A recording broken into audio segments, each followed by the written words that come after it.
Welcome back! I'll be yawning in the corner right now. One second. Alright, sorry, I'm quite tired today, I don't know why. So, back to the Great Ace Attorney Chronicles, I guess we'll go. And see where the story leads us.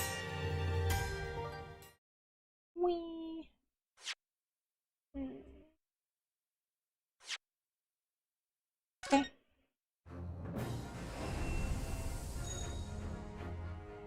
Preseniki. Continue. Hey.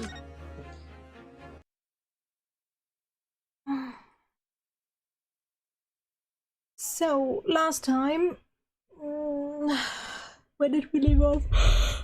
I don't remember. It was literally yesterday. I just remember that we tipped the scale to not guilty for two in the last half an hour of the stream yesterday. Something like that. Figured out that the driver overcharged his passengers by 1 pence. And nobody witnessed the exact moment the brickmaker was killed. So that's as far as I can remember. Alright. Hope that's enough to win this case. It would appear that we are going to need further testimony from all you witnesses. Yes, please. This time I would like to now know precisely what you did and what you did not say. Do I make myself perfectly clear? Yes. Mr. Naruto, this is good news. The course of the trial seems to have shifted slightly at last. Yes. I might finally have a chance to turn things around here.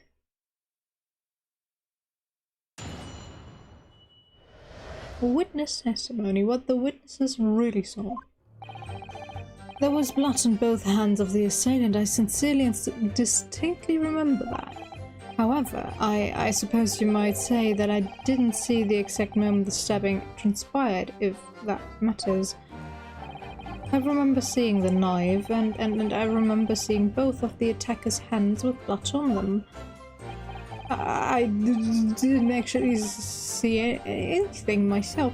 No, not until I heard that scream. Anyway, the fact remains there can't have been anyone else inside that carriage, or we all would have seen.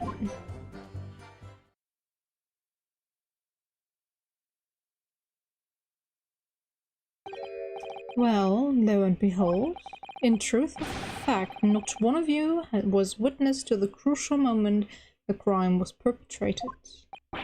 I apologize, my lord, but honestly, there was no one else inside the carriage and the man's hands were covered in blood. That much incriminating evidence is tantamount to saying we saw the man do it. That's really not what testimony is about. Let us examine the interior of the omnibus once more. The victim's fresh blood is clearly visible on the seat, corroborating the witnesses' accounts. In other words, there is no substantial nor significant chance in the facts of the case. Very well, your cross-examination, please, counsel. Yes, my lord.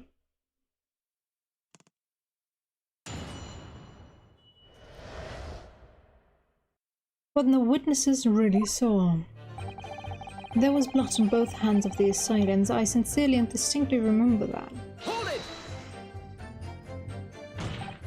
No, the evidence tells us otherwise. You have the gloves the defendant was wearing on the night in question in the court record. I'm well aware of that, sir, but nevertheless, I know what I saw and I stand by it. The man had blood in both his hands. He's defiant even in the face of hard evidence. He's steadfast, refusing to admit that he might be mistaken about what he saw. But why? Your reasoning is dire. One hand or two, the salient point remains unchanged. Minutes after the crime, the victim's blood dripped guiltily from the accused's fingers. Huh. However, I suppose you might say that I didn't see the exact moment the stabbing transpired, if that matters. Don't try to downplay this. Whether or not you saw the exact moment of the crime is a matter of fundamental importance as well. You know?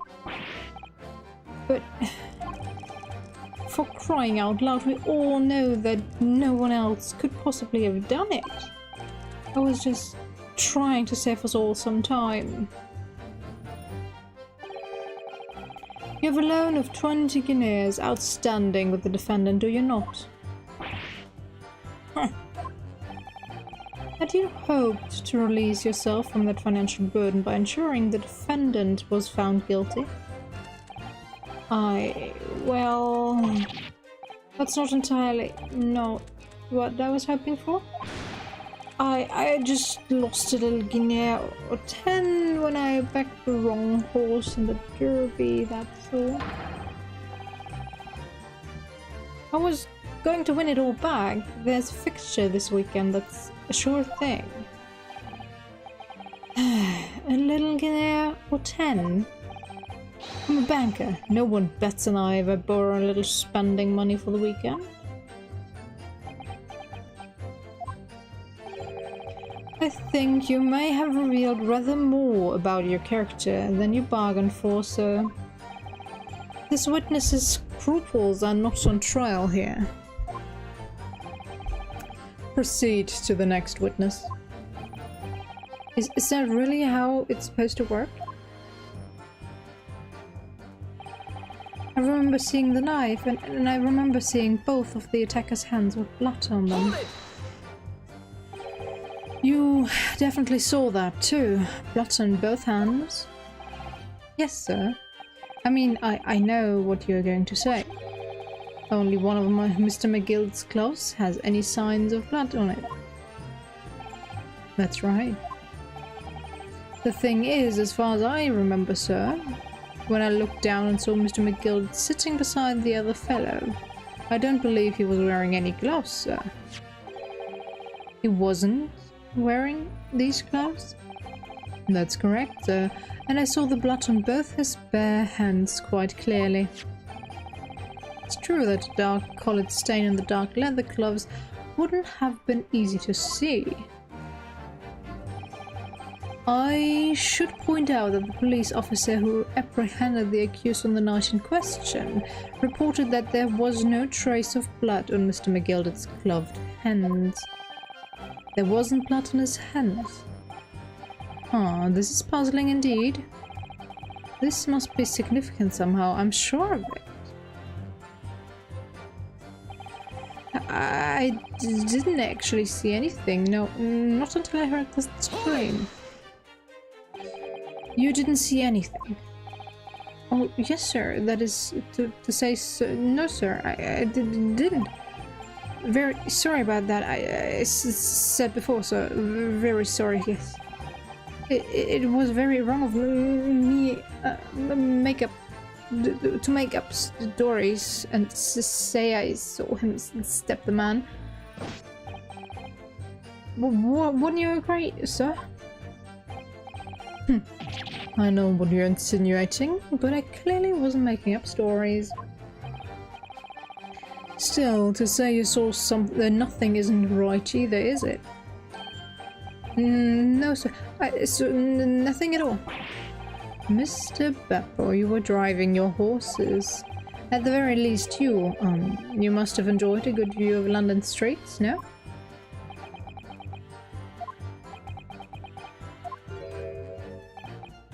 Oh, please. You didn't even see that. It was so cold that night. You see, it was all I could do to keep from pressing out, sir. Yes, my head was fairly frozen solid.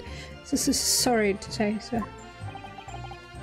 It would seem prudent to avoid travel on the last omnibus service of London's cold winter nights. Beppo. No. Anyway, the fact remains there can't have been anyone else inside the carriage, or we all would have seen. And everything you saw of the incident was through the skylight on the roof of the omnibus? That's right, it was fiercely cold that night, but the glass wasn't frosted over. Oh yes, I remember, I was shivering, it was so bitter. Which rather begs the question of why the pair of you were sitting on the roof deck in the first place. Well, I don't know about this young fellow, but I couldn't enter the cabin. Oh, why not? It was locked from the inside. I tried knocking, but no one opened the door. It was locked. That's right, and it's a public bus service. For pity's sake, that's not what I call fair play. Yes, I had exactly the same experience. I tried knocking, but the gent inside just gestured at me to clear off. So I had no choice but to climb up to the roof deck and look down longingly into the warm cabin below. Well, I can assure you, it wasn't just looking down I was glaring, long and hard.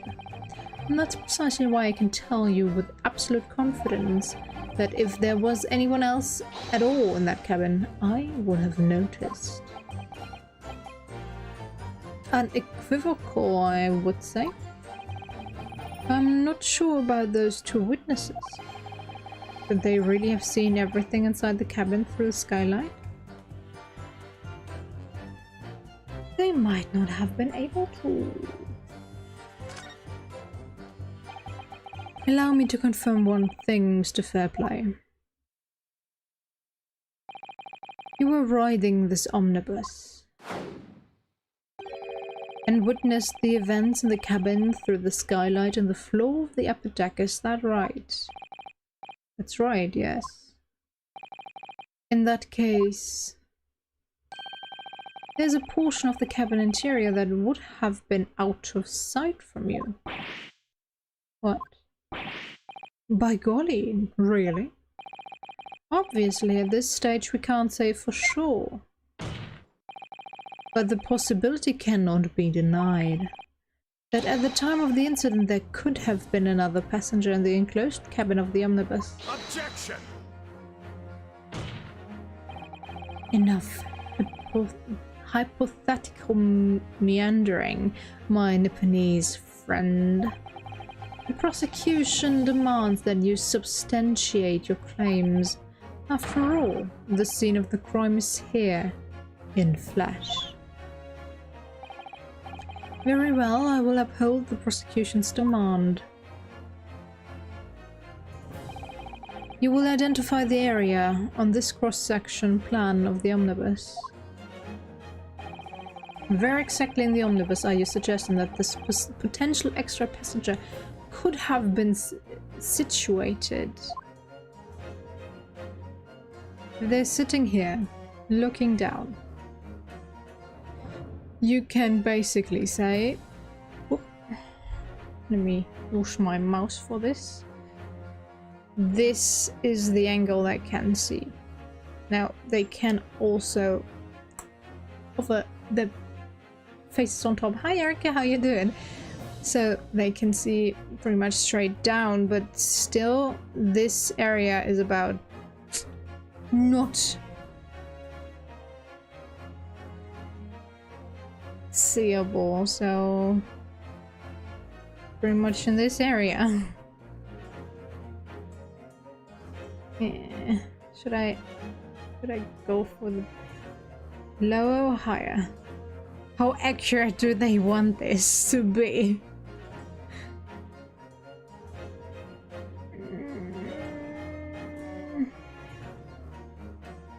tired as well. I spent almost all my day today looking for material to renovate the room next door. New flooring, everything. Just everything. I'm so tired of looking at floors and wallpaper and... And then I realized, since the room over there is bigger and I'm trying to move into that bigger room, I need different furniture, and the bill just got longer and longer. I was like, okay, let's focus on renovating and then slowly add new stuff to the room and use the old stuff for as long as I can. Probably for the best. Alright, let's go. Take that! That's probably not what you wanted. Both rows of the seats on the floor or roof face in the direction of travel. Right. Whereas the seats in the enclosed cabin face each other, which means the visible part of the cabin which passengers on the roof deck can see through the skylight is as I've drawn here. Ah, that's right, my lord. As you can see, the seat opposite the one which the victim and his attacker were sitting is obscured from view.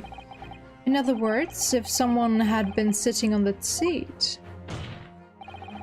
it's quite possible that these witnesses would have been completely unaware of it. Objection! It's quite possible some phantom was sitting there. You Nipponese have a forbidden habit of obscuring the truth with ambiguity. I concur with the prosecution's rejoinder. In a British court of law, evidence is paramount. Then climb on top and look inside, god damn it! I cannot entertain this conjecture, counsel. That is, unless you are able to put a name to this mysterious passenger to whom you allude. How would I know? Can you, Mr. Naruhodo? I honestly don't know. Who could it have been? Who would have been in that other seat which was out of sight from the witnesses on the roof? Unless... Gimme G. Gimme save.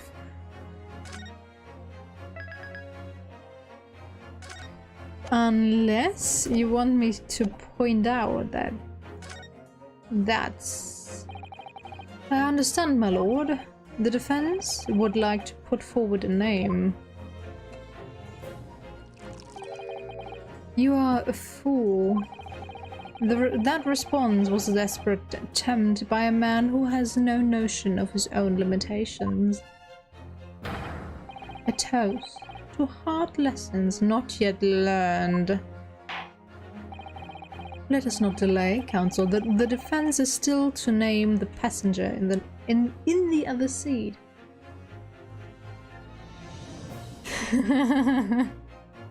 Maybe, but I doubt it. This could be it. This could be the chance I've been waiting for to turn the trial in my favor. On that night, on the night of the murder, the person occupying that seat in the omnibus cabin that was obscured from view was...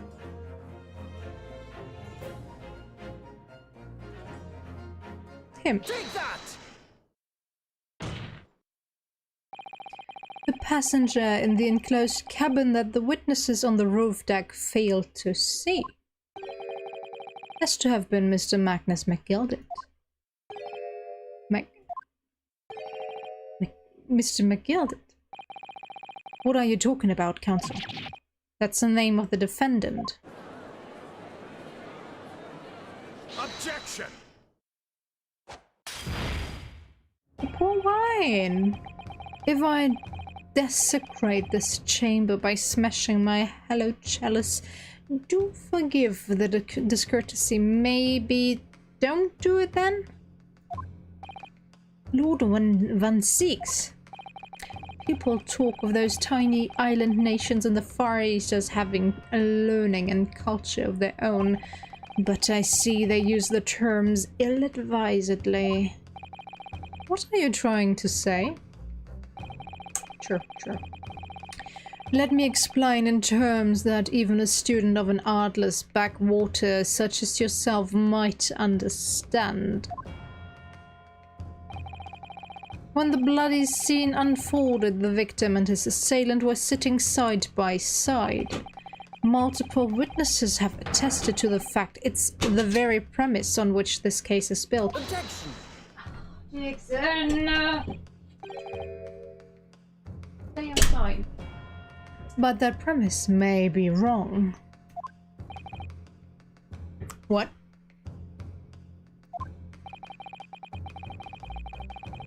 The light kind of makes it look like I'm wearing something around my neck. If the victim really was sitting beside Mr. McGilded,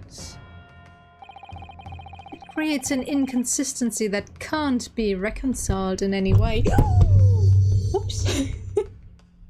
Oops.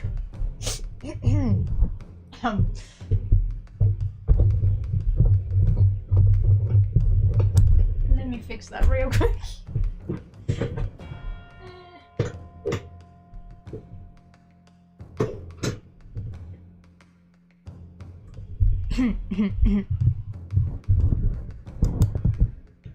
Alright, sorry about that. What inconsistency, counsel? The defendant's gloves, my lord. Both witnesses made the same testimony. They claim that there was blood on both hands of the person sitting next to the victim. Objection! Yet we know the truth to be otherwise. Only one glove bears the gory remains. Objection! The point is, even in the face of this irrefutable evidence, both witnesses have maintained their stance. Yes, their testimony remains unchanged. Exactly, they both adamantly swear that they clearly remember seeing blood on both hands of the assailant. In short, their memory of events is correct and their testimony reveals the truth. It was somebody else sitting beside the victim that night, a third party we have yet to identify. And the victim's blood was on that passenger's hands, both of them. Objection! And who was this third party? Obviously, the true culprit. Extraordinary.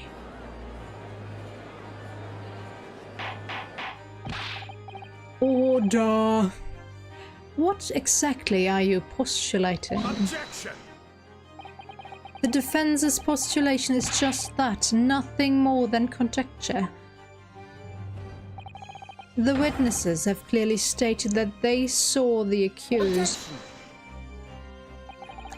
But when elaborating on his testimony, Mr. Fairplay said the two of them were wearing hats and I couldn't exactly make out their faces. Yes. The tops of their heads were obscured by the roof. I couldn't see the rest of them though. I could see the rest of them though. Yes, that's right. Both gents were most certainly hatted. Hatters do tend to notice such things, sir. And what particular styles of hat did the two gentlemen sport, Mr. First? I'm afraid I don't remember.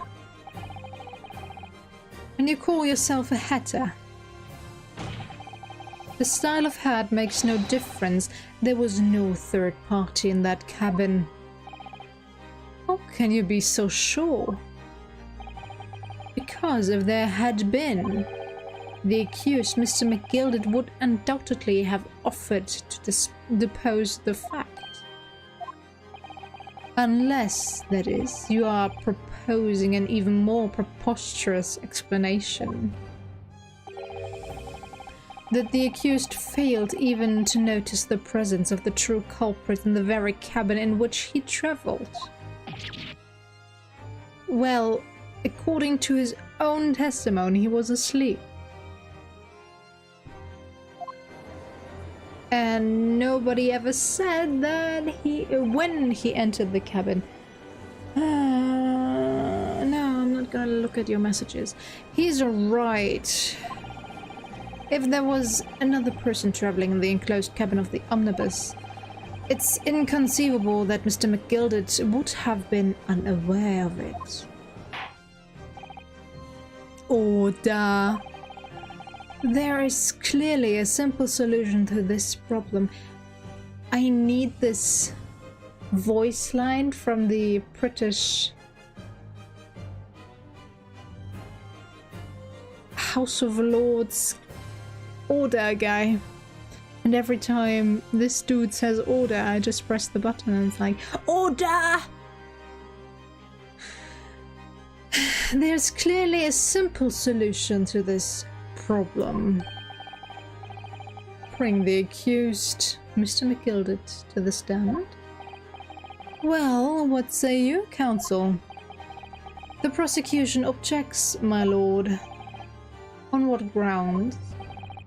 As a suspect, he will have already made a false statement to the police. As should the witnesses? What is that reasoning? But what if there's some reason why he's unable to speak freely?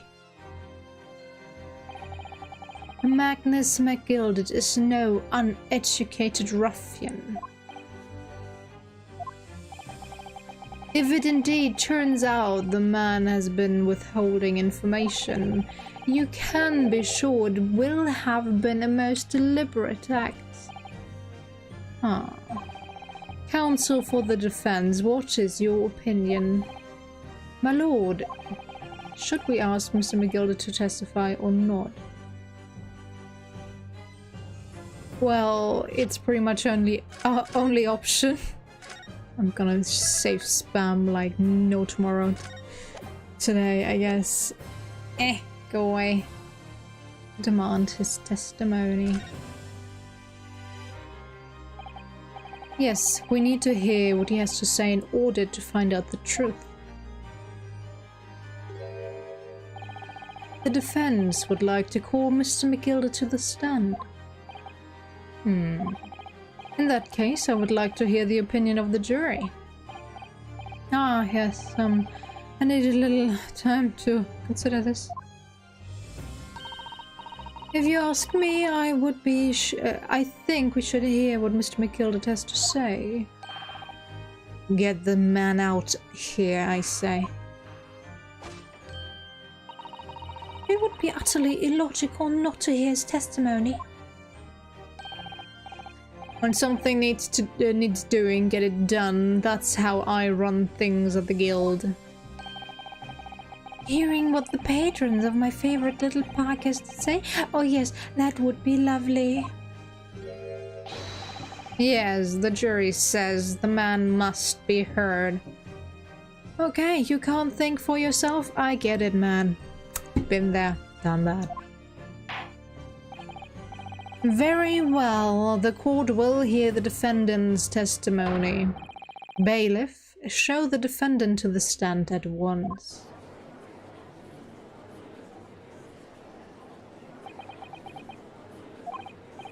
Now, maybe what actually happened that night will finally become clear.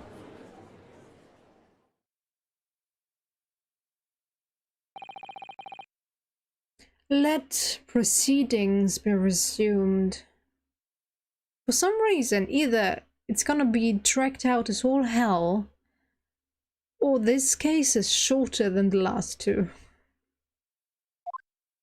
Well, because it feels like it's ending soon. We're close to the end. But maybe it's another 2, 3, 4, 5, 6, 7 hours. I don't know. Have you been listening to the discourse of the day? No. To be sure I have, my lord. There are now 2 matters on which the court desires to hear from you. The first is whether or not there was a third party with you in the omnibus cabin as proposed by the defense. The second is that if such a person was indeed present, why did you conceal that fact from the police? Begad, no, it is not in my nature to hide anything at all. Just answer the question, please. The truth of the matter is, I've been desperate about this all along. Do I tell Yaos all or keep my mouth shut? Tell us what, Mr. McGilded? The fine fellow representing me is absolutely right. In the carriage on the night with myself and the other man, there was another passenger. It's true. Aye, and 'twas me who helped the little urchin get away after it all happened. You... What?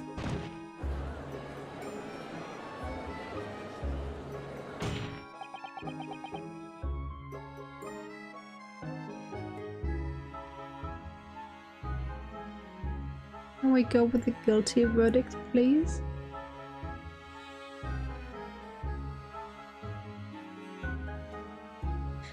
In German, I would say it's Beihilfe zum Mord, which basically means he helped someone murder him. I have no idea how to say that in English, so yeah.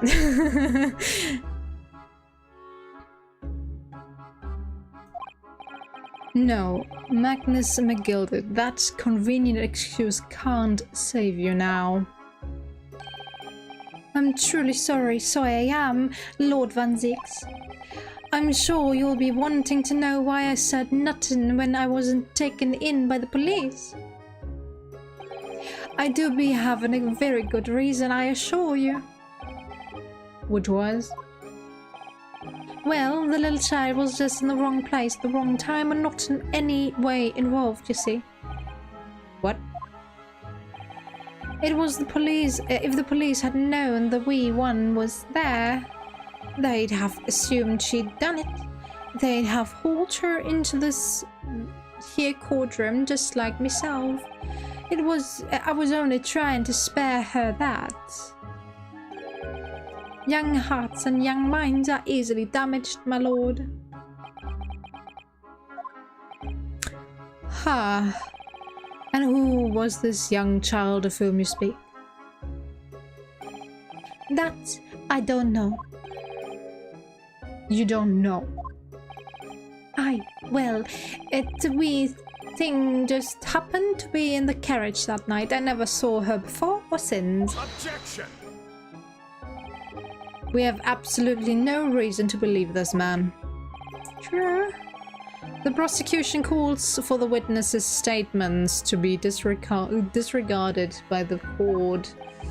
You know, I wouldn't be surprised if the urchin isn't here in this courtroom as we speak, listening to the proceedings.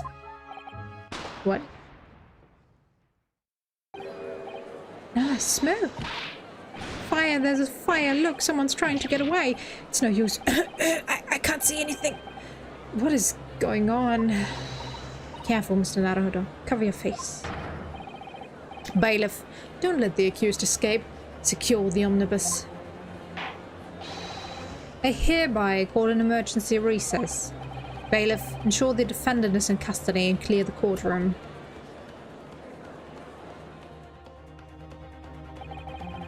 We were hurriedly removed from the smoke-filled courtroom by the bailiff. Amid scenes of chaos and as people stumbled over one another in their desperation to flee the chamber. We had no idea what was happening. All we knew was that, for the time being at least, the trial was suspended. To be continued. I guess that half an hour I could have added last time, but nah. Yes.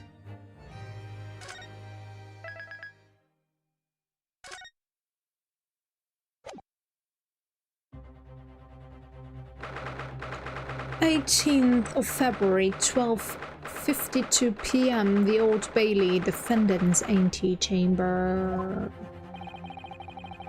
What on earth just happened in here? In there. Mr. Naruhodo, I've managed to find out what happened. Miss Susato. I was told it was an advanced form of smoke grenade. Smoke grenade? It sounds like the sort of thing ninjas use.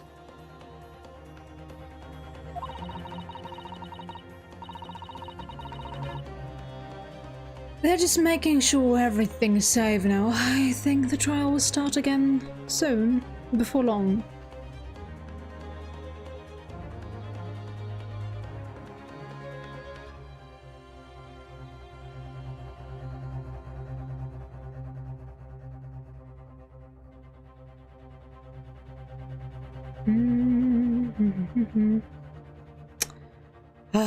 Stupid work, Chad. Sometimes I'm really surprised that they're not too stupid to stop breathing because they can't focus on their own breath. People. They're just making sure everything's safe now. I think the trial will start again before long, but who would have done something like that? The police managed to catch someone who was trying to flee the courtroom, apparently. Flee the courtroom, why? Well, it's a young girl of around 15, I hear. A young girl, then, could be.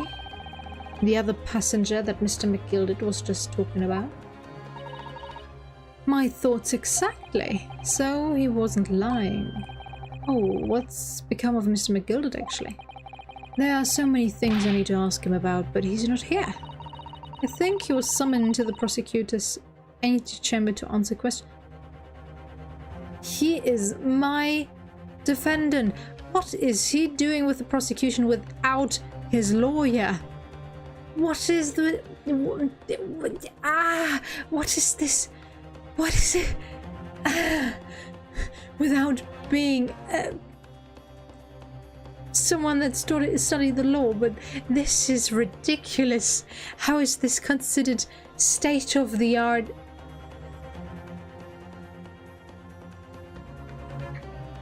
No, no, no, no, no. Along with a young girl. Who is she, I wonder? And what was she even doing here at the trial? She was making a huge risk. Taking a huge risk. She was taking a huge risk, and for what possible benefit to herself. There's another matter that's troubling me. What's that? The 20 pence. Huh? Oh, according to the coachman, Mr. Beppo, he took 4 pence that night, at a fare of 5 pence each. He took 4 passengers. Wow, I can't read. That comes to a total of 20 pence exactly. But now it seems there were, in fact, 5 passengers. Which means the figures don't seem to add up again. She's right. That is strange. Counsel for the defense, kindly proceed into the courtroom. The trial will recommence in 5 minutes. Oh, thank you, officer. We're going straight away. Huh. Well, whoever she is, I imagine this young girl will be asked to take the stand and testify now. I really can't imagine what she's going to say, but it could alter the whole direction of the trial. We'll know soon enough, Mr. Seto. Yes.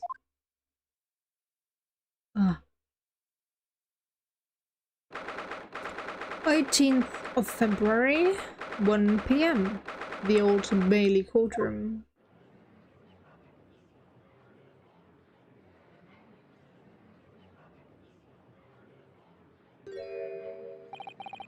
There's the young girl next to Mr. McGilded, look. She must have been the one who caused the disturbance before. Well, after that rather eventful recess, the court will now resume the trial for Mr. Magnus McGilded. Now then, Lord Van Zix. My lord, I believe you have established the cause of the smoke which veiled proceedings earlier. It seems to have been an advanced form of smoke grenade of the sort typically employed by the army. Good gracious, the army? What in devil's name? It was an elaborate attempt by a young girl to cloak her escape from the public gallery, but she was caught. And now occupies the stand. Ah, your name, girl? Are you responsible for the smoke grenade which induced such pandemonium here in my courtroom? What is the meaning of this deplorable behavior? If I may, my lord? Yes, Mr. McGilded. I think perhaps I ought to explain here why it is that this wee lass was here in the first place and why she tried to bolt like that. 'Tis all tied up with the events of that night, so it is. Ah. Very well, Mr. McGilded. Give your testimony. You will explain to the court exactly how this young woman is involved in the case. Yeah. Just what did happen that night? I don't know. It's not like a defense lawyer needs that information or anything. No. They're disregarding you, my boy. They ignore you. They don't think you are up to par.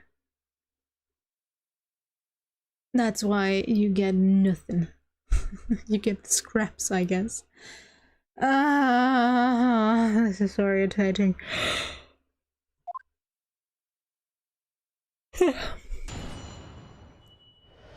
Would be so much easier to know how to build the case if I knew the whole story beforehand and not had to piece it together by refuting arguments, refuting testimonies by witnesses with well, evidence that I get thrown at me at the last second.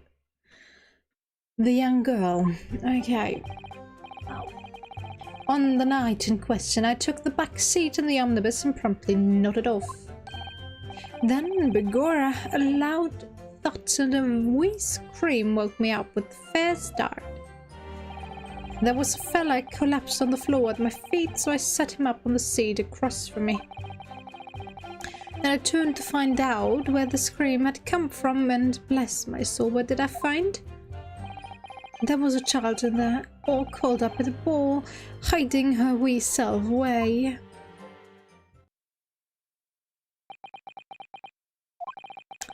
I remember somewhat baffled, I confess, but I remain somewhat baffled. But from what I gather on the night in question, this young girl was indeed riding in the omnibus, is that correct? It is exactly as the defense counsel said. This lass was the fifth passenger, my lord. 1 second.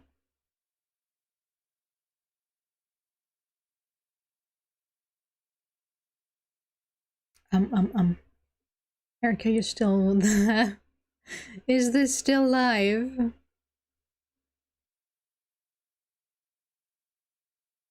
And let's see.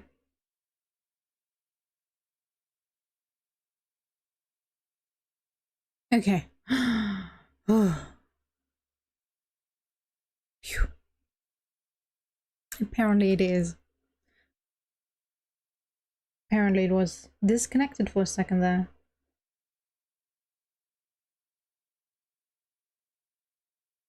A minute ago. When didn't I get it? Information? Hello? Stupid Streamlabs. Stupid Streamlabs. Okay, I have no idea where to start. What did I miss? Okay. Yeah.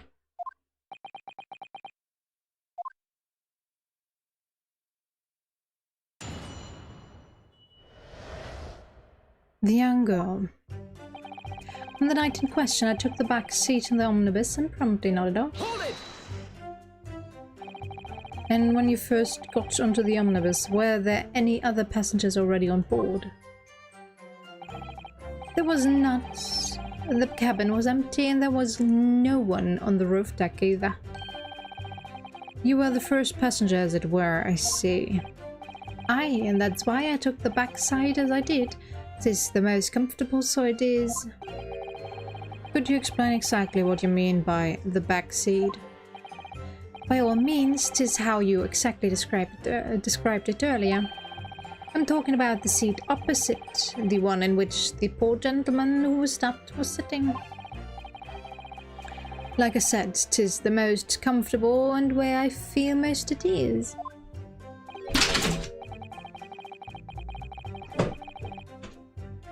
Couldn't just wait for 20 seconds now.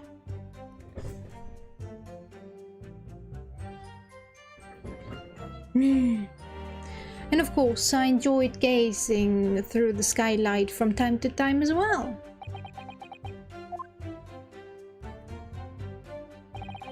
Then Begorra, a loud thud and a wee scream woke me up with a fair start.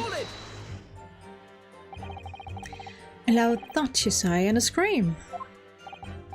Aye, that's right. How can I explain it? It was like the sound of someone falling to the ground, that sort of noise. Do you think it was the sound of Mr. Mason falling to the floor, having been stabbed?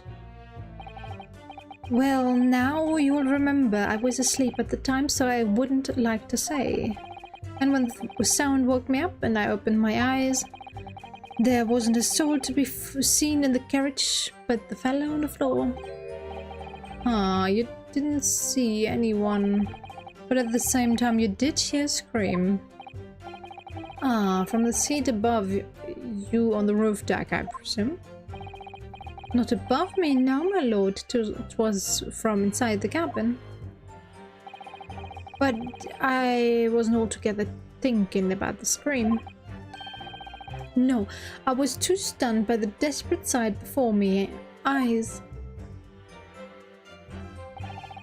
There was a fella collapsed on the floor at my feet. So I set him up on the seat across from me. You set him up? The victim? You mean? That I did. On the seat across from me, as I said, I could plainly see the poor devil was already gone. And you wouldn't have leave a dead man just lying on the floor now, would you? 'Tis common courtesy, so it is. I find that a little hard to believe. Ara. Lord Van Zeeks. Now, why would that be? You wake to find a man lying down at your feet in a carriage. Any normal person would hail the cabman. Any upstanding member of London society, that is. Well, now, as you know, I'm in something of a special line of business. The business of lending money at exorbitant rates of interest.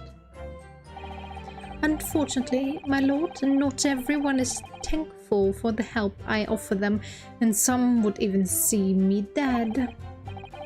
So I do try, where at all possible, to avoid getting myself in a tangle with trouble. Are you suggesting you were just going to leave the man there? Heavens alive, no! I was always intending to report it, so I was... Doggo! Doggo! You stupid doggo!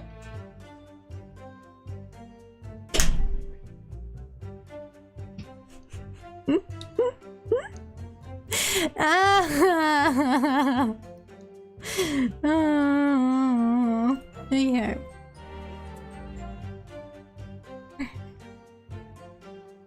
I was always intending to report it, so I was. Only I had a mind to find out the whys and wherefores first. The whys and wherefores. Right you are. There were some details I wanted to understand before anyone else got to meddling. Just realized, for someone that couldn't speak a lick of English before he went onto this month-long journey, let's say a month and a half, maybe 2 months, he can understand quite a bit of English now, even with strange accents and dialects and whatnot. Strange. Game logic, I know. That wee scream I heard, for example. Wouldn't your good self do just the same? Huh. Yes, the scream he says he heard at the same time as that of the victim collapsing. Then I turned to find out where that scream had come from, and bless my soul, what did I find? I'm afraid I don't understand. I'm sure you told the court that there was no one else in the carriage except yourself and the victim. So I did, sir. So I did. As far as I could see, that is. What do you mean by that? Well, now, 'tis a queer thing. The wee scream I heard as I woke up.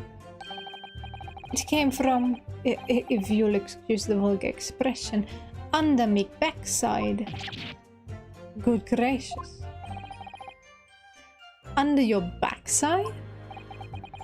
And when I lifted the seat on which I'd been sitting, I found there was a wee cubbyhole there for storage. Mr. Naruhodo, we can examine the omnibus ourselves, remember? Yes, of course, the whole bus was submitted as evidence. This would be a very good time to have a thorough look around inside. And that's when I found her. There was a child in there, all curled up in a ball, hiding her wee self away. Okay, present.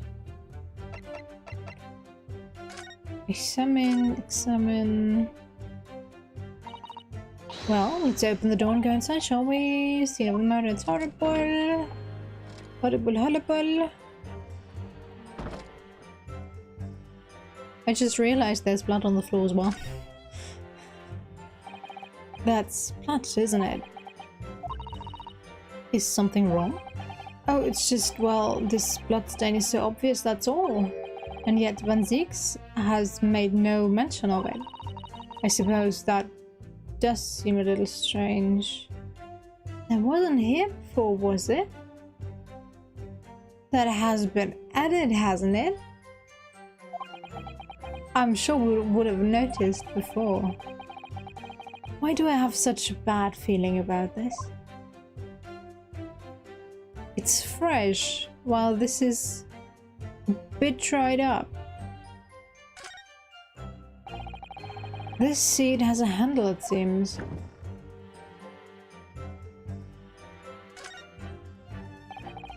This is a storage compartment, but there's nothing in here, it's totally empty. Something doesn't seem right here, but I can't put my finger on it. What is it? Well, finger on it what it is. Shouldn't it be on the other side as well? Can I...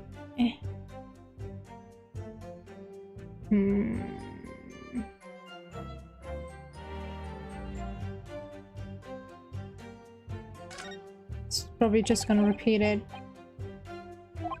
Yeah. But there's strange markings here on the two sides. Okay.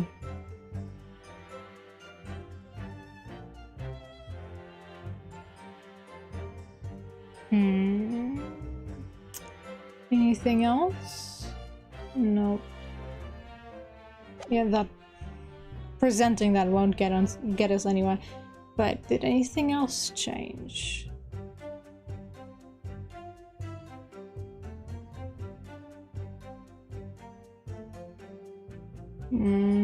Doesn't look like it did. Okay. But I could misremember stuff. There was a child in there, all curled up in a ball, hiding her real self away. You say she was hiding herself? Aye, that's right. It was hard to see in the dim lamplight, but she was all curled up in a wee ball when our eyes met. Well, me heart's nearly stopped beating in me chest. You're really overacting this. Still and all, I pulled her out from under there and set her on the seat opposite so I could have a wee chin whack with her. The seat opposite. That's right, just next to the dead gentleman there. You said this young girl next to a corpse, sir? Well, as I'm sure I mentioned, a gentleman in my position can all too often find himself in mortal danger. So I needed to find out just who this urchin was, you see.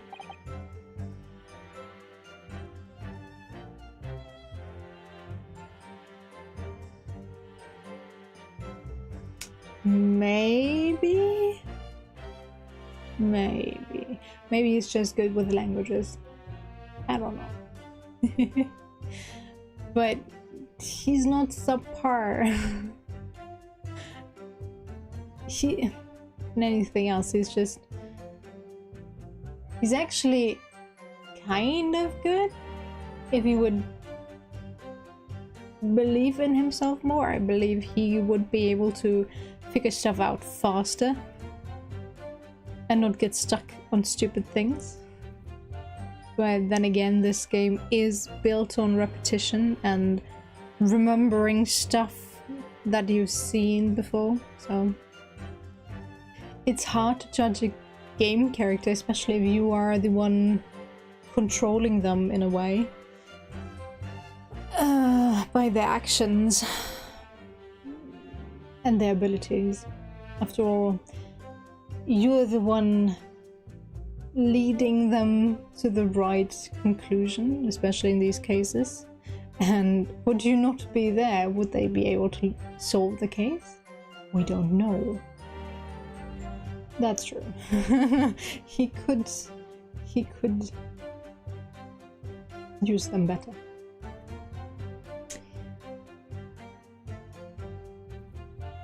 Especially since we have to spell it out for him to realize what's going on. Well, for everyone in this courtroom, so it's hard being a defense lawyer, isn't it? Huh. And while I was in the middle of talking with her, I heard another scream, a fella's voice this time. Presumably that scream was Mr. First, who was sitting on the roof deck seats. Right you are, I would say, sir. Looking down through the skylight, he must have seen this young girl and the gentleman with a knife in his belly. In other words, the previous witnesses did not in fact see you at all, Mr. McGilden. what they believe to be yourself and the victim was in fact this girl and the late Mr. Mason. I, my lord. I was, as I think everyone understands now, sat at the back of the carriage out of sight.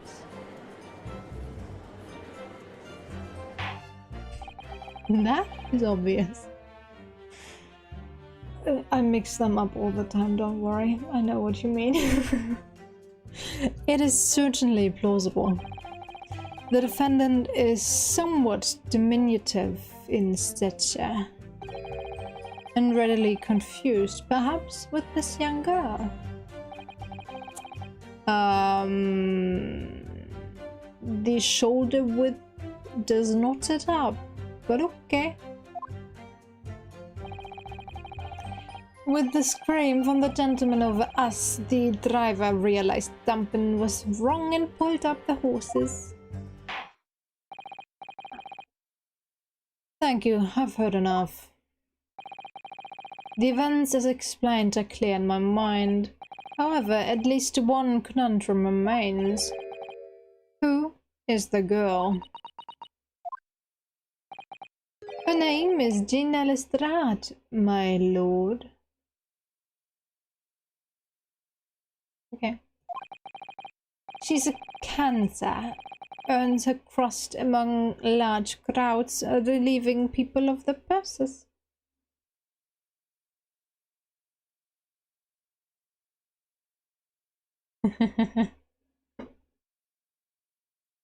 True.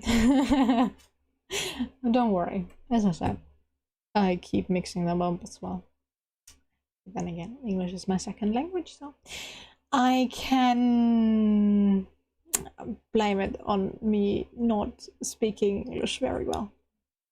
It's always like, okay, then or then. Which one is it? The one with A or the one with E? And then I remember, okay, then with A is alt, so you are comparing something, which is, I don't know, someone is better than. It would be someone, jemand ist besser als in German. So that's how I remember it.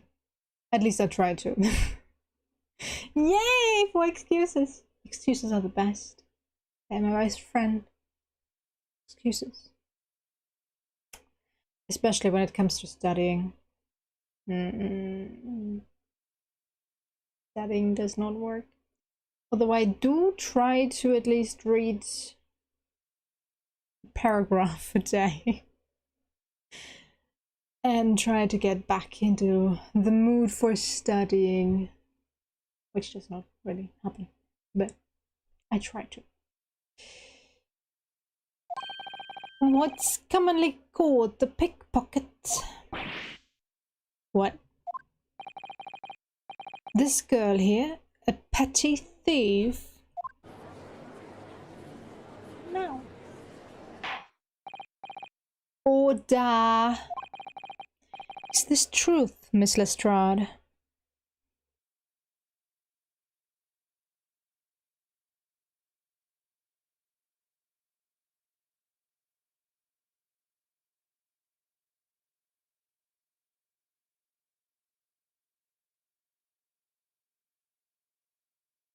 I see.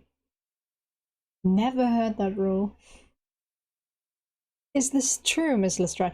I just find it funny. Lestrade is the policeman in the Sherlock stories, if I remember correctly. Could be wrong. So in this case, his daughter, or maybe it's the character itself, is now a young pickpocket. Okay. There are lies everywhere, let's be honest. It's like saying, alright, a language does not have irregular verbs, and then you can point out one and it's like, okay, Guess that was a lie.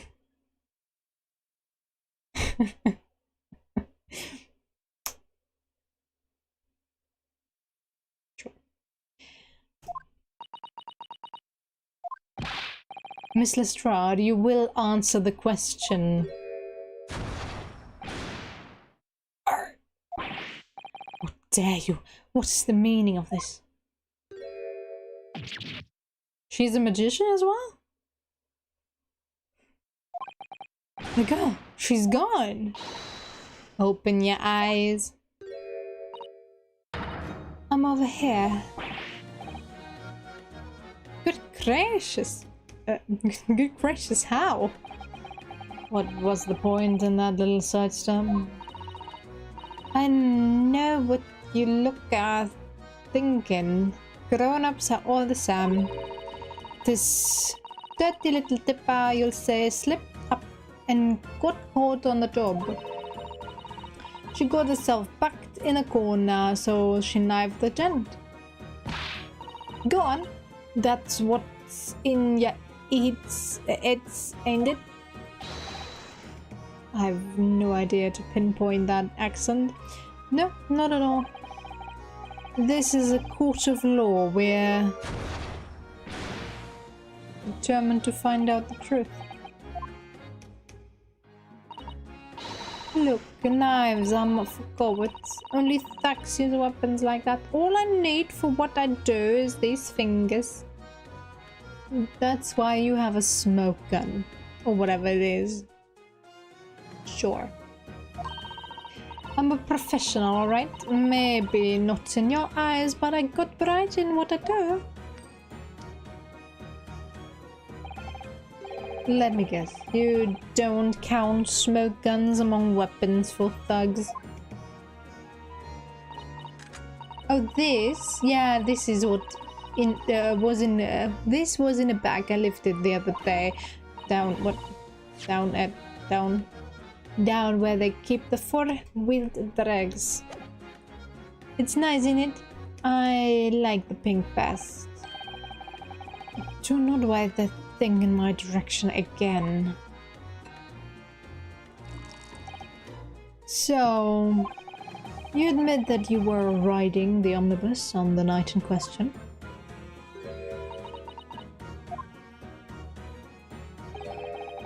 That's alright, Les. You can tell them the truth now. Alright, yeah, it's just like the Irishman said.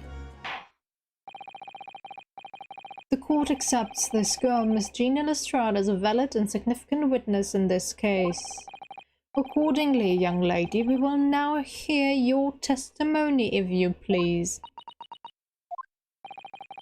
You will tell the court exactly what happened in the omnibus on the night in question. Alright, if I have to.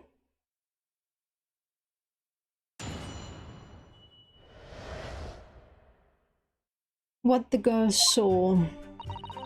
So I snuck inside the carriage before they hooked up the horses, just like always. But it was a right old waste of time. I'd got nothing to show for me troubles that night. I'll tell ya, you can't see a blind thing in that hiding place. It's pitch in there. Then after a while, I hear this loud bang. Nearly jumped out my skin, I did. And the scream just came out. It's because that this swell found me. He did help me up. Help me get away, mind. Okay. Yes, he let you go.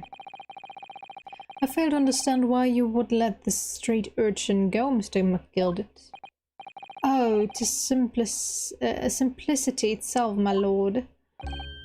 You see, she couldn't possibly have killed the other passenger. I knew that for a fact. How? As I'm sure I said before, sir.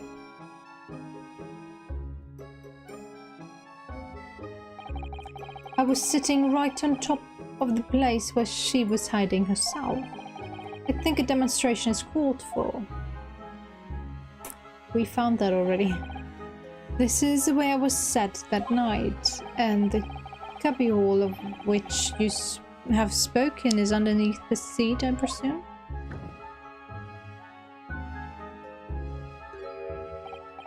Oh, yes, it does appear just large enough to accommodate someone of the girl's stature.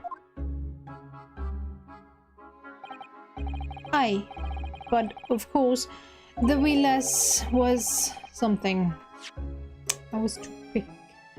Was stuck in there. Because I'd parked myself on the seat of the duration for the duration. Ah. So you see, that's why I left the last bolt. I let the last bolt. I knew that if the police found her, that they'd automatically assume she'd done it. But I couldn't live with myself if a young life was ruined when all the time I knew she was innocent. Even though you must have realized your actions would result in your own innocence being called into question. Not at all, my lord, not at all. I knew in my own heart that I was innocent. So I thought it was worth taking a punt on my own good name for the sake of this less fortunate lass. My goodness. What a perfect gentleman.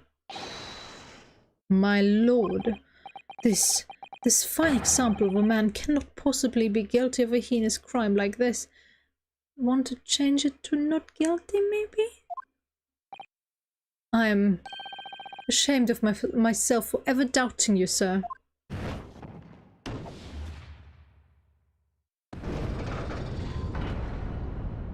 This is too easy. With calm, calculated reasoning, one arrives clearly at the truth every time.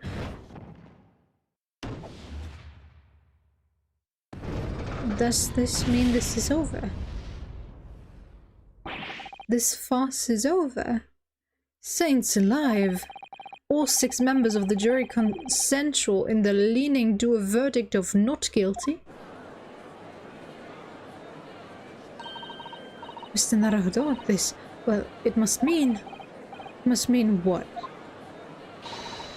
That we're victorious! We've won? Are you sure? Objection!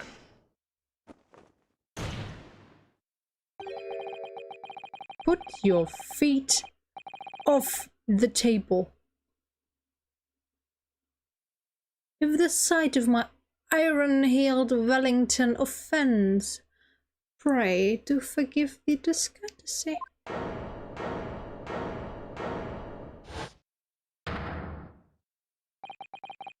This really is a consummate example of the one monumental flaw in British judicial practices, where evidence and reasoning should be paramount, emotion rules the day. True. Emotion? The witness's latest statement gives us a clear insight into his true nature. What do you mean, his true nature?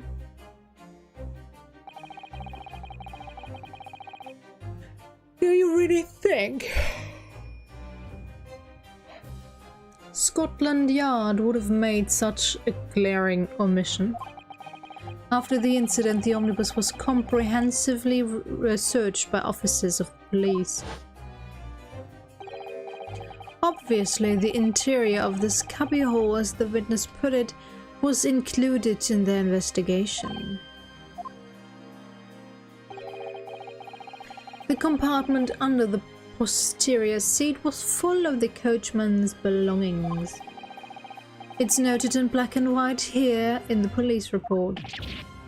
Good Lord! The evidence has been tampered with.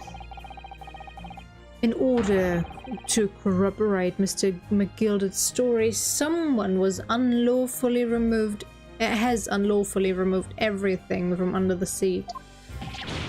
What? Told you. See? We would have noticed that bloodstain. Order! How could such a devious contrivance possibly have been affected, Council? Naturally, we must acknowledge the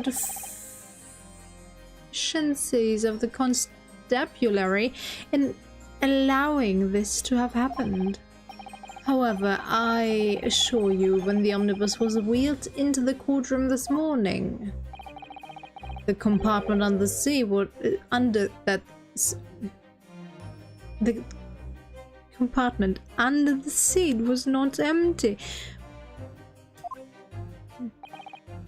As soon as Van Zieks starts saying anything, it's just like, English? Bye. Well, my Nipponese friend... Huh? Me? When the carriage was submitted as evidence, doubtless you examined it in fine detail as would any self-respecting practitioner of the law.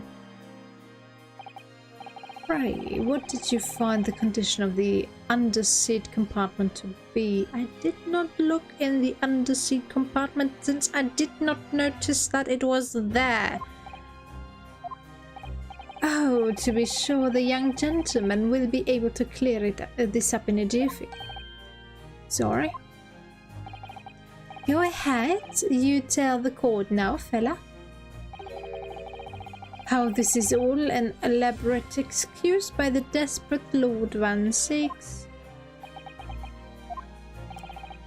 Well, Counsel, do you have something to say on this matter?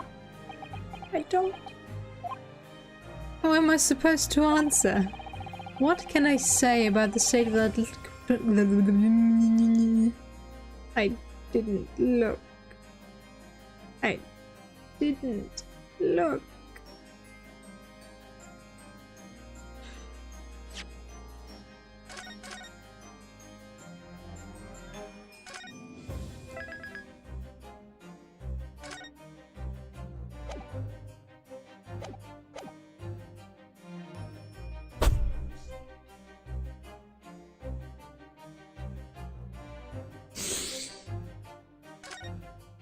Be honest. Sorry, I'm a failure. I didn't look. Why didn't I examine the omnibus more thoroughly? Ah, perhaps I credited you with too much intelligence. It seems, my lord, that this Eastern initiate is as unreliable as wine from the barrel. Mr. Naruhodo. Well, now, it would seem the argument is mute, and the truth of the matter is there for yours all to see, after all. Their cubbyhole under the seat is as empty as the devil's heart, so it is. Why do I feel something's not right here? Because it isn't.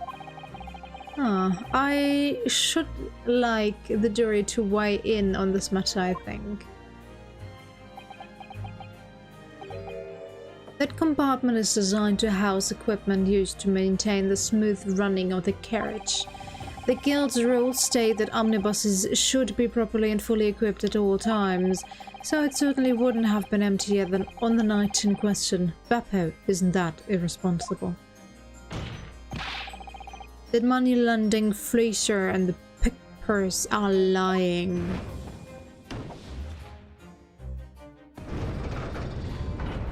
Okay, it was too easy. But shouldn't it be like... when it's 6-0 for guilty, shouldn't it be the same for 6-0 for not guilty, that the ruling is immediately over and the defendant is considered not guilty? Wouldn't that be more fair? I can't believe I was nearly taken in. The stinking rich are always stinkers. Nothing but cowards. The lot of them. What? Oh no. It's a trick. Of course it's a trick. Can we stop now? Quite so, I must concur here. For someone that's supposedly easily, not easily influenced, only influenced by statements and the truth of what was stated before, she is quite easily swayed. With calm, calculated reasoning, one arrives clearly at the truth every time. Which changes every other second. They do. I love them, but the logic really is missing. But then again, it's the fun in these games, I guess, that you have to work against logic, so to speak.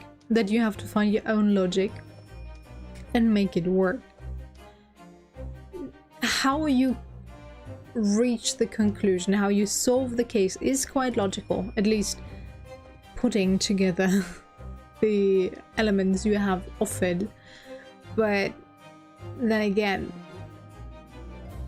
just thinking of the picture in the last episode where they wanted the specific part of the picture, I believe the cat pointed out, but I just shoved the picture in their face like, here's the picture, and was like, nah, nothing in that picture gives us any more idea of what's going on. I'm like, it's right in the picture, why don't you just look for yourself? Why do I have to point it out for you?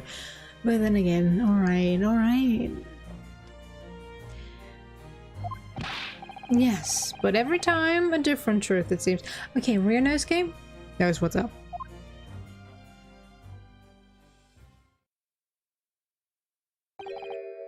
My lord, I humbly exhibit the scales of justice.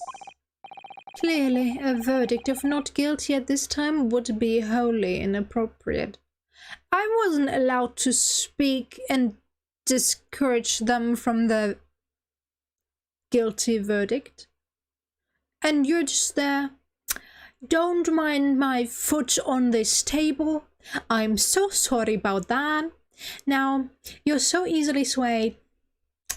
Guess you're not good in this court of law. And they're all like, true, you're so right. Alright, let's change our verdict. Okay, he did bring up the truth that the evidence was tampered with. But still, it's like, alright, you're all pussies that get easily swayed by emotion. Let's get you swayed by emotion. Let's go.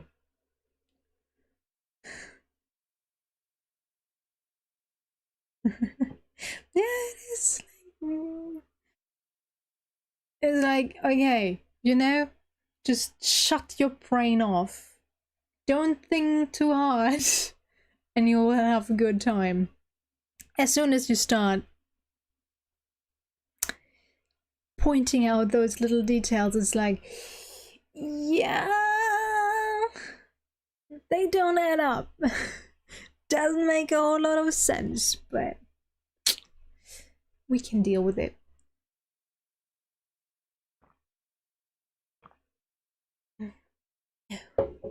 Just have to remember the first time. Oops, sorry about that.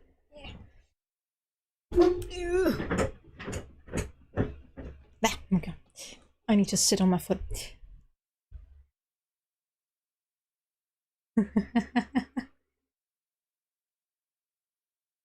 True. He is probably the wizard, the Eastern, what was it, magician? Just in Western form. But yeah, the first time I played one of these games, I wasn't as good in English as I am now. I'm decent now. I was really bad then. I barely understood what was going on. And I was sitting there reading because there was no German translation. I was like, okay, I don't know what's going on.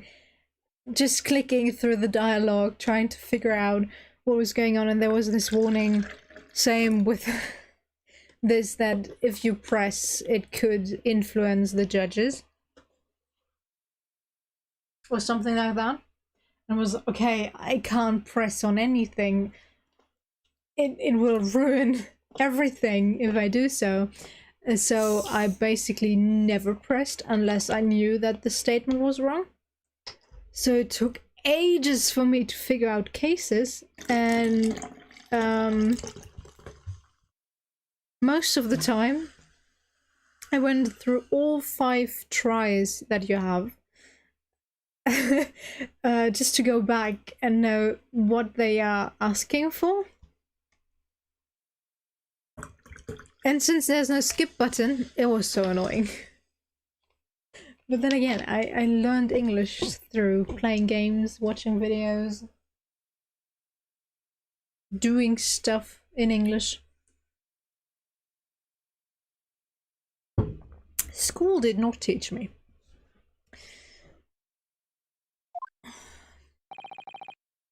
Thank you, Counsel.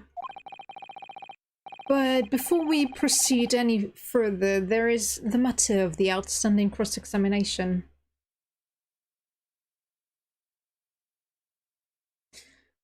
Well, he looks fine, so I can understand why the women in the jurors are easily swayed. And the man, of course, as well. They lead that way. Lean that way, not lead. Ah, god damn it. But yeah, it's probably the wine that he's spread through, throwing his glass and wine bottle away. Those tiny particles have now been spread throughout the whole room, so if he says something, those easily swayed get influenced. And it's always the same people that move first, I guess. Although the lady last time, no, she was one of the first as well. Alright, cross-examination, please go. Counsel for the defense, begin your questioning of the witness, please. Yes, my lord. What just happened? The whole balance of the trial just shifted almost beyond recognition. The Reaper of the Bailey is at work, it would seem.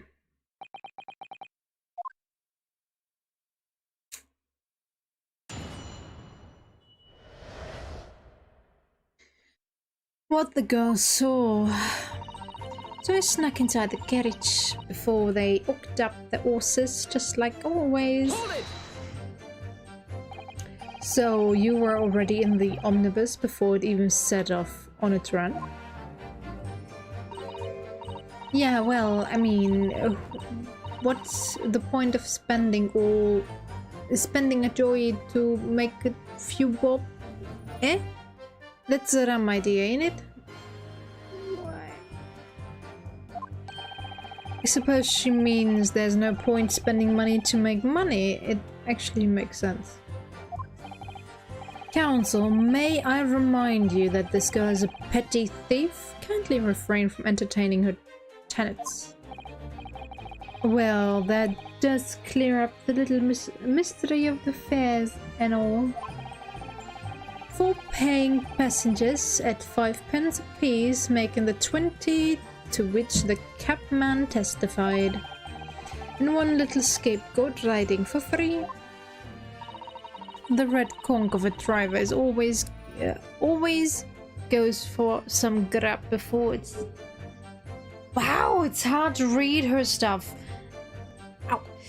The red conqueror driver always goes for some grub before his last run, say. So that's when I slip into the garage and get myself in under the seat. Nice and easy, right? But your hiding place is a storage compartment. Full of equipment for the coachman. Coach, no?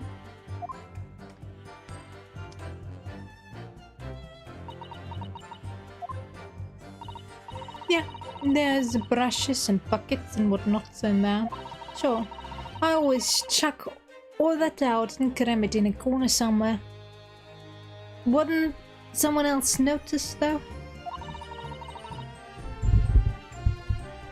No one ever seems to bother much.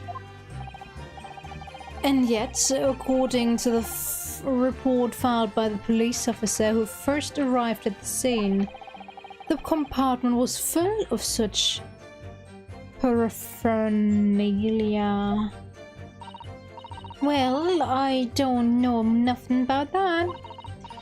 Like I said, I moved all that stuff out so I could hide under the seat, that's all I can tell ya. Seems we've reached the end of that line of inquiry, correct?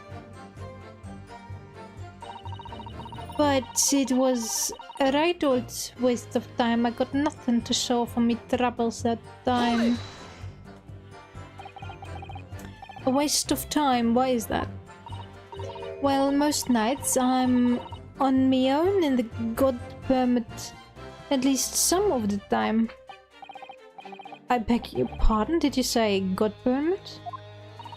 Oh yeah, well that's what my kind call it. You'd say the omnibus, I suppose. The point is, any normal run, the carriage ain't got no one in it for a while. And that's when you come out of your hiding place and get away? That's it? Only that night. This cove was set on me seat from the start. And he didn't budge the whole time, did he? Not 1 inch. I was totally stuck. Do you mean to tell us that you were present in the carriage for the duration? You were under the seat the entire time while events unfolded in the enclosed cabin? Yeah, right, mister. To be sure, I was as shocked as anyone. You don't expect to lift the cushion you've been sat on and find a child now, do you? Oh. So this Miss Lestrade couldn't possibly be the culprit then. I'll tell ya, you can't see a blind thing in that hiding place. It's pitch in there. So you couldn't see out into the cabin at all? Not a jot, just as I push the cushion up with me head and look out the crack. Then I can have a butcher's at who I'm gonna fill. Bah. I thought you were a pickpocket, not a butcher. I mean, I can have a look. The seat I get under ain't as plush as the other one, I see. So most of the time the passengers plant themselves opposite. But for some reason that night, this Irishman spent the whole journey right over me head. For that reason you weren't able to push the cushion up to peek out, I see. Truth is, I ain't too happy in small dark places. Feels too much like being thrown into the clink. But it's the only place to hide in them carriages, so it's ups and joys. Why doesn't she just stick to picking people's pockets in the open then? I'd say there's some reason that she's not letting on, judging from her demeanor. So anyways, I was a bit scared, but I had to just stick it out under there, nothing else for it. Then after a while, I hear this loud bang, nearly jumped out my skin I did, and the skin just came out. When you say a loud bang, do you mean the noise of someone falling to the floor? Could have been, I suppose. I don't remember so well. Oops. Point is, it made me jump. And you let out a scream involuntarily. That's right, and then I felt the cushion over me head get lighter all of a sudden. Presumably when the defendant got up in order to help the victim, yes. Or not. It could equally have been the moment the accused stood in order to stop his victim, could it not? Well, girl, did you see what happened at the crucial moment? Yeah, I saw it. I pushed up the cushion and at a quick butcher's while I had the chance, didn't I? The Irishman was sitting up the bloke what had fallen on the floor at the seat opposite. Holy fuck, this is so staged.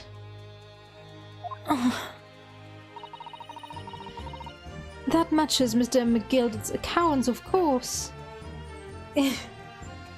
Yes, and that's why this is so obviously fake. In this game, no one tells the truth. No one! Or let's say the complete truth. They do sometimes tell the truth, at least partially. No. And that matches Mr. McGilder's accounts, of course. But then, the fella suddenly turns around and looks right at me. I sunk back down again, but it was too late by then. I shouldn't have ever risked looking. It's because of that they swell found me. He did help me get up mine. And when Mr. McGill discovered you, he pulled you out from your hiding place? I was scared stiff, I was. He dragged me out and set me down on the seat and all. Next to the victim, Mr. Mason. Yeah, the bloke had a knife in his gut. He was still bleeding. Then the carriage lurched a bit and he ended up falling onto me. How awful. Both my hands got covered in blood. It made me feel sick as a dog. Both her hands covered in blood. That must be what the rooftop passengers saw. After that, I believe you talked with Mr. McGilder for a while, is that correct? He asked me some stuff. Wanted to know my name and what I was up to and that stuff. Then I heard something from up above. Someone screamed. Yes, Mr. First on the roof deck, one would presume. Well, I didn't want no one seeing me face, so I didn't look up. Then the horses were drawn up smartish, and this there Irishman says to me, "Get back under the seat, I'll see that you can get away later." Huh. All 6 members of the jury had decided the defendant was innocent. For one brief shining moment, yes. It's clear that they are all still very unsure. If we could just find some conclusive piece of evidence among this new testimony, I'm sure we could clinch the verdict we want. Yes, I think you're right, and I have this niggling feeling. Something's bothering me, but I just can't quite put my finger on it.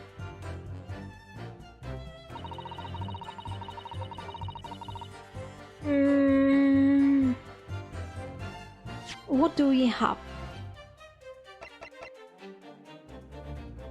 We have the bloodied gloves. We have the crime scene photo. She didn't bleed enough for her hands to be covered in blood. And I'm still wondering how the blood reached his crotch area. Because on the seed there was blood around here, and the new blood was added basically straight down here. On the floor. But in this picture he did not lose a lot of blood. I'm looking at this with logic again. Okay, so murder weapon. Oops. We looked at this already.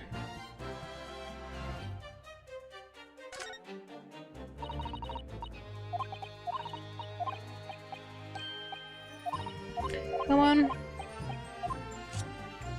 Did anything change?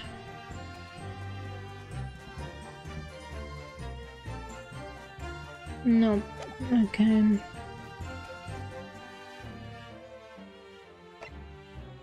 That's all we have to work with.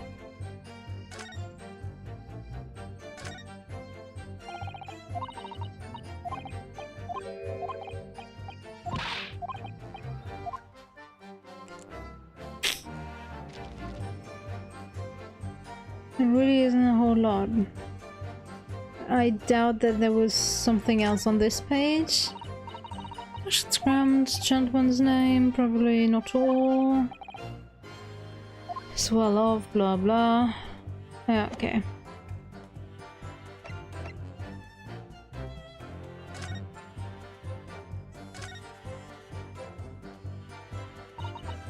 Well, let's open the door and go inside, shall we? The scene of a murder. Oh. But I don't know if it works. Since, according to her witness testimony, he fell on her, and because she was pushing him away, her hands got bloody. Now, he apparently helped him up, but only one glove had blood on it. Like, that's not possible. But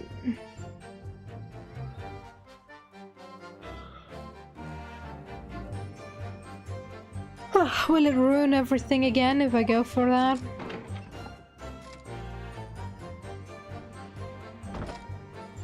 Oops. Give me the compartment here. Now I'm kind of angry that I didn't check it out before. Do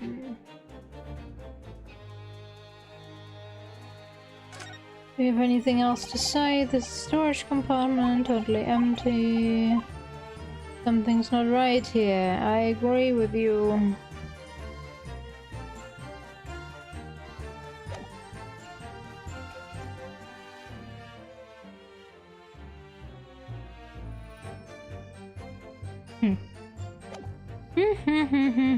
Okay.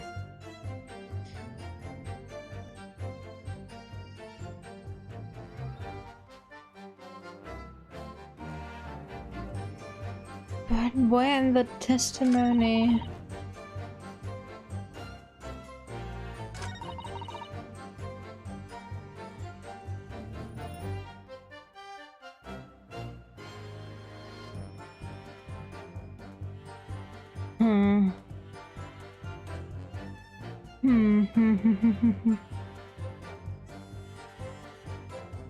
She can't see.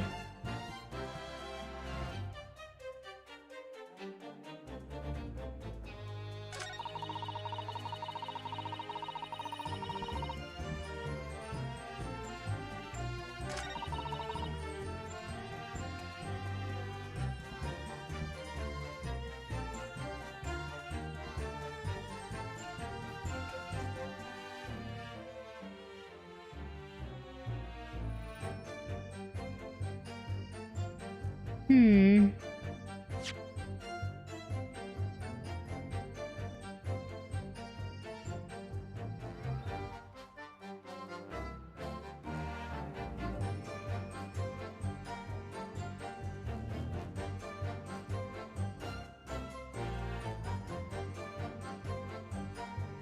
Okay, I'm stuck.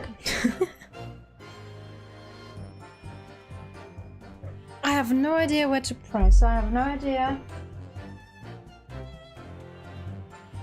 what to show her, what to present.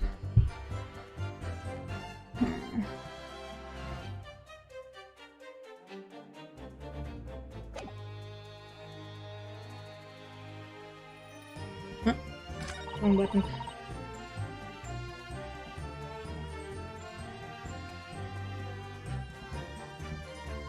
I think she said so, yeah. She did mess up a bit though. She heard the bang, then it got lighter. Hold it! Let's just listen to it again. When you say loud bang, do you mean the noise of someone falling to the floor? Could have been, suppose. I don't remember so well. Point is, it made me jump.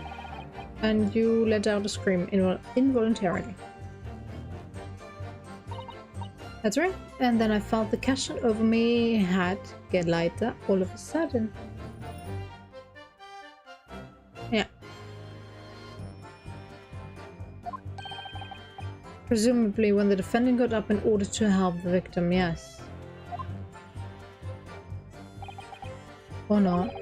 It could equally have been the moment the accused stood in order to stab his victim, could it not? Well, girl, did you see what happened at that crucial moment? Yeah, I saw it. I pushed up the cushion and had a quick butcher's while I had the chance, didn't I? The Irishman was sitting up the bloke, what had fallen on the floor on the seat opposite. That measures museum, yeah. Then fella suddenly turns around and looks right at me. I sunk back down again, but it was too late by then. I should never have risked looking.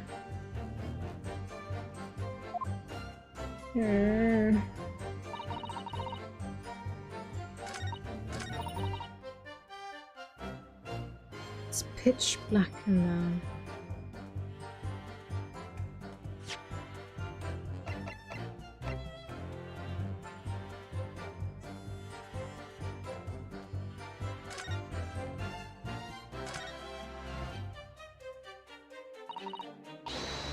Yeah, shut up.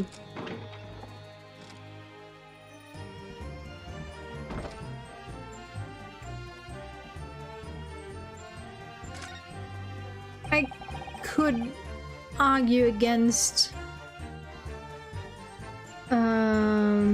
McGilded's argument, since he said this is his favorite spot because it's more comfortable, and she said the cushion is less dense, less there, just so there's more storage room.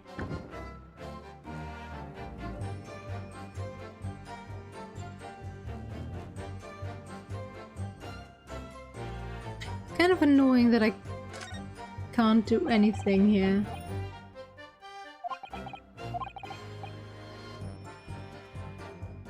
Yeah, what is it? Help me.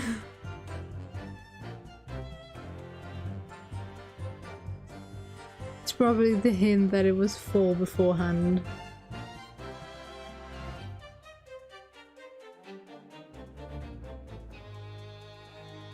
If someone looked inside, I can't remember.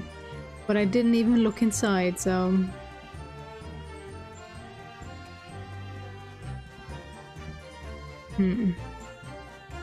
But if this closes, she shouldn't really be able to breathe very well. I have no idea. I have no idea what you want from me, game.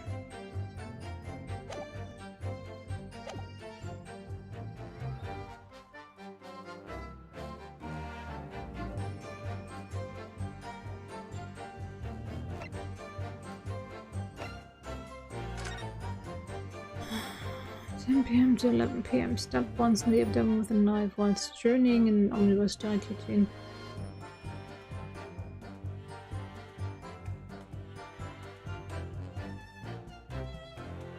From the resulting drama.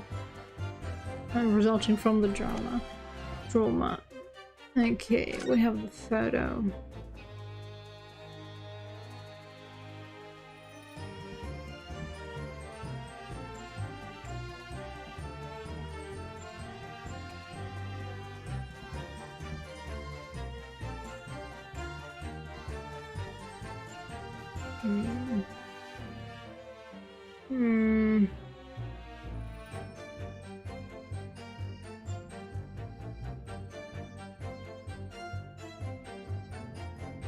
What does anyone need the magnifying glass? So the initials turn up, so you can immediately see the initials on the knife. Alright.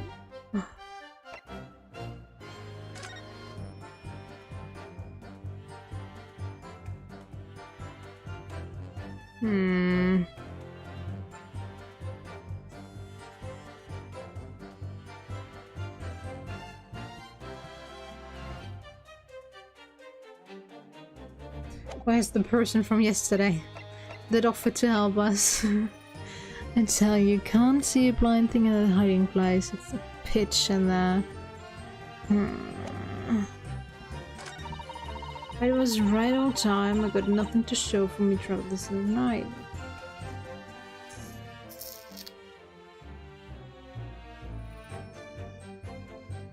Found those buttons of his short shirt though. So I snuck inside the carriage before they hooked up the horses, just like always. What am I supposed to...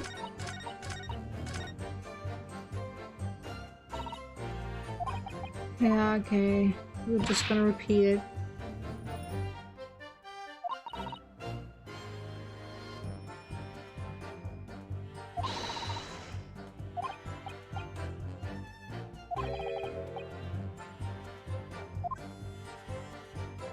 Yeah, I can't put my finger on it because, goddammit, he's the one that killed him. There is no other way.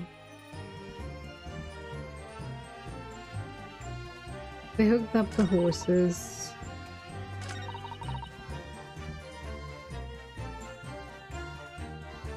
What I find interesting is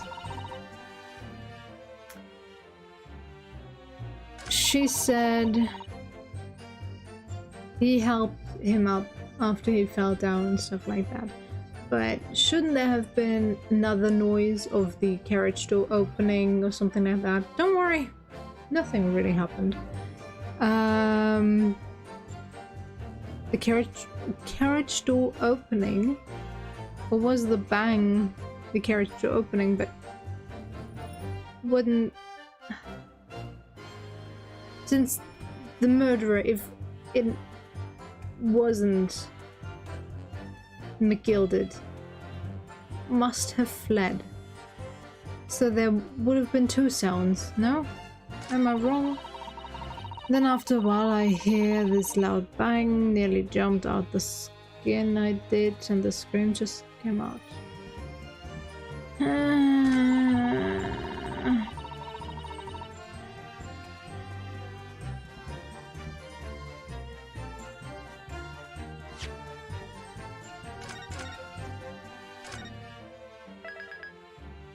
That's just, I don't know. Offer the omnibus. Let's just consider the implication of the statement for a moment, shall we? No. What implications, Council? Nothing strikes me about it. Exactly. There's nothing striking at all. No. Sadly. What does strike me is your propensity for the inane, however. I need to clear my head and come at this again from a different angle. Yeah, I would love to.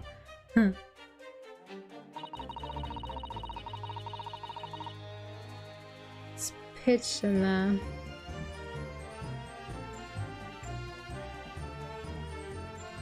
It is. Can't argue against that. No. Give me back my 5 tries. That's why you are a safe scum. Look, you can act like nothing happened. I was right all the time. Waste of time, got nothing to show for my troubles at night. But if I press, I can't even interact with her arguments.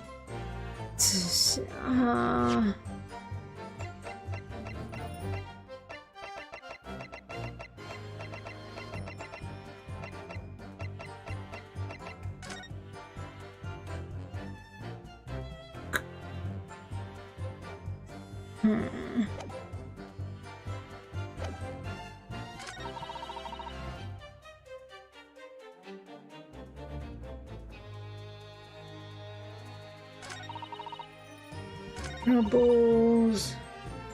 Pitch black.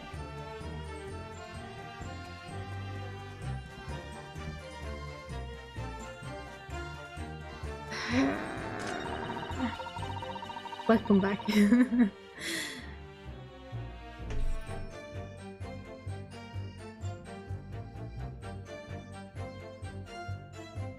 I did this as well, found me.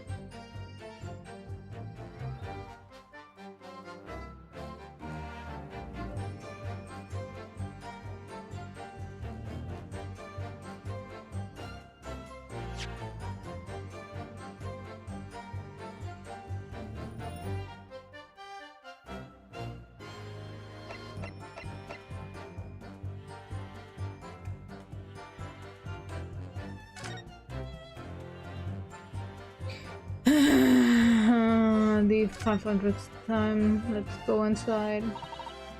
You shut up, I know. Where's my skip button?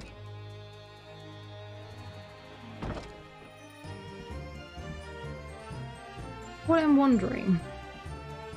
The other passengers said this was locked, but there is no lock whatsoever in this carriage. So someone must have sat here and hold the doorknob so nobody else can enter. So this was a planned attack. Was it not? Open this. Shut up, I know. Been there, done that. Open this stupid thing. Oh, did they say something because of the cushion? Did I? Oops. Can you close that? Thank you. This seat looks reasonably soft, but it's actually rather hard when you sit on it. And only just wide enough for 2 to muscle. No, that one. Okay. Yeah. I had that as well.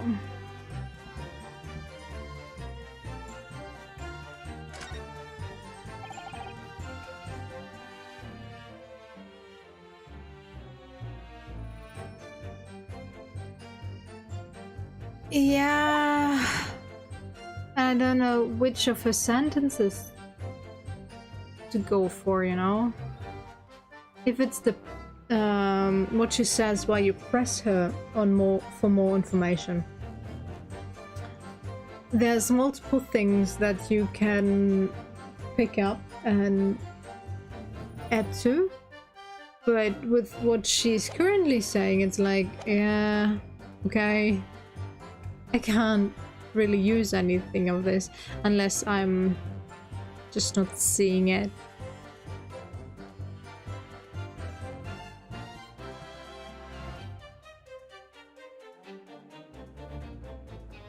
Objection! There's clearly something odd about that last statement made by the witness. There is clearly something odd here. Indeed, it's your behavior. Okay. Load. Yes.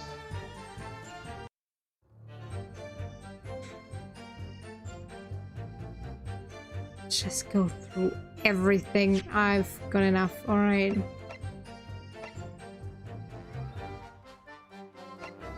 Pitch black.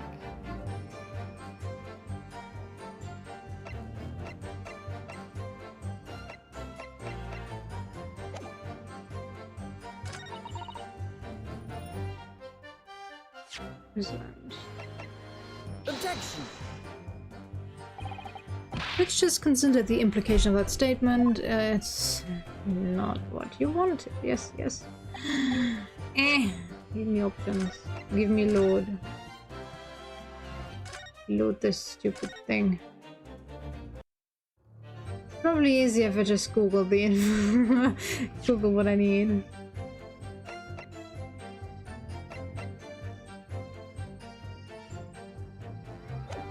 Huh? But nothing to show for me troubles.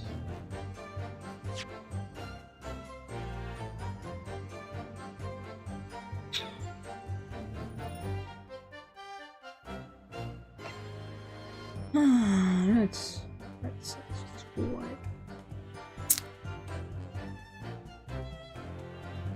it. The Great Ace Attorney Chronicles walkthrough episode 3.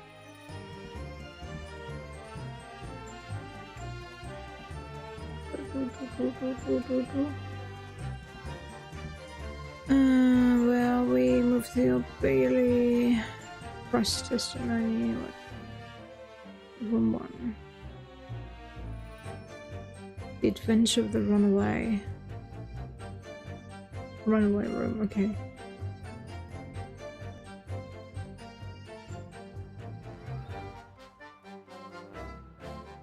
Press testimony 5. Pursue fair play when he reacts. Select the first option. Present the defendant's leather gloves on testimony 6.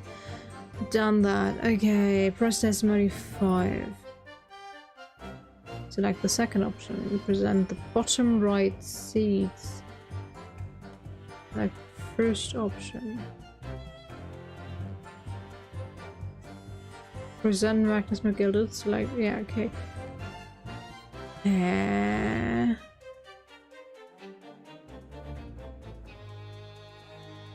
We've pressed each testimony, didn't we? Select any option. Then press everything again. Okay, let's go through this stupid thing again. Because it was so fun the first time.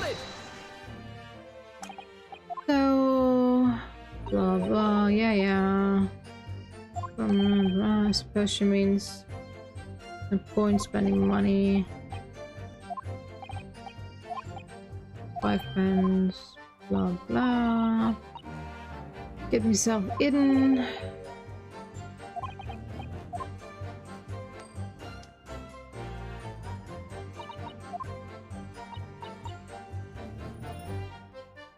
Ah, okay. Press each, then press testimony 3, but he didn't react at all.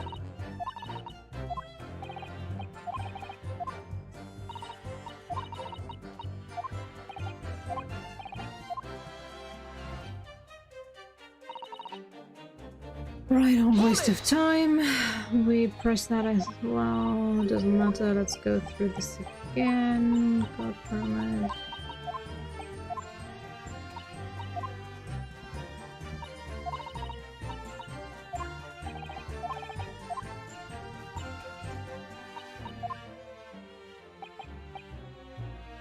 To be sure, I was shocked as anyone. Said cash and blah blah blah. Couldn't possibly be the culprit then. So yeah, I can't see that's blind.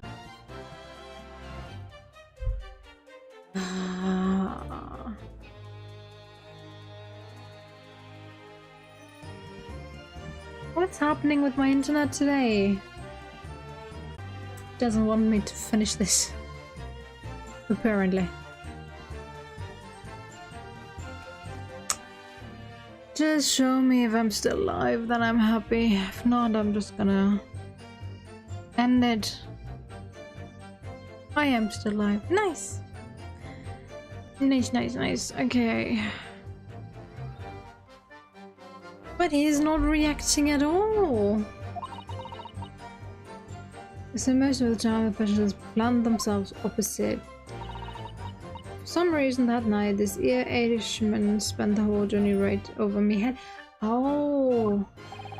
And for that reason you weren't able to push the cushion up to peek out, I see. Truth is... Well, no. I am too happy in small dark places. You didn't react before. What is this? It's too much like being drawn in the pink. Is something wrong, Mr. McGill? Oh, I do apologize. Was there something the matter, Counsel? I'm just wondering if Miss Lestrad's last comment made something occur to you, perhaps? You seem to be thinking something to yourself. Oh, no, it was nothing important. I was feeling bad for the poor lass, is all. I remember feeling desperate myself as a young lad. Shut up in the dark, 'twas terrifying, so it was. I see, yes, I'm sure we can all sympathize. I'm still scared of the dark now. Aye, and I don't know about yourself, but I find that the darkness seems to make everything you hear seem that much louder as well. Yeah. I suppose it does. Maybe. It shouldn't though. She's inside a box. It should make it less loud. Sure. If you're out in the dark, it does get... noises do get louder because of scientific reasons that were explained in one of the last game theory or film theory or food theory episodes that I watched. Can't remember which, but if you want to know, watch one of those. And yeah. Miss Lestrade. Did you hear something at night? Anything? An unusual noise, perhaps? Nah, not really. All I could hear was the Irishman snoring. Jabbers, there's no need to tell the whole world of Miss foibles, you little scamp. What a pity. If only Miss Lestrade had heard something, it might have given us a vital new clue. Yes, what should we make of that last statement of hers? Gee. You know what? I'm so tired, my brain is not working, so let's do that another time. I'll probably stream sorry about that, next week, because this week, tomorrow I'll meet friends, and the rest of the days I'm pretty much working, except for Saturday. Maybe Sunday because I have an early shift, but it's probably gonna be Monday, let's be honest here. And maybe my brain will function properly and we can figure this out without the help of a guide, which didn't really help me because it just told me to do stuff I already did before. Twice. But okay, for some reason he reacted this time. Let's just ignore that and be happy that it happened. Now it's safe already. See, my brain is already dead. Dead inside. Okay. Thanks for stopping by, Erica. And see you next time.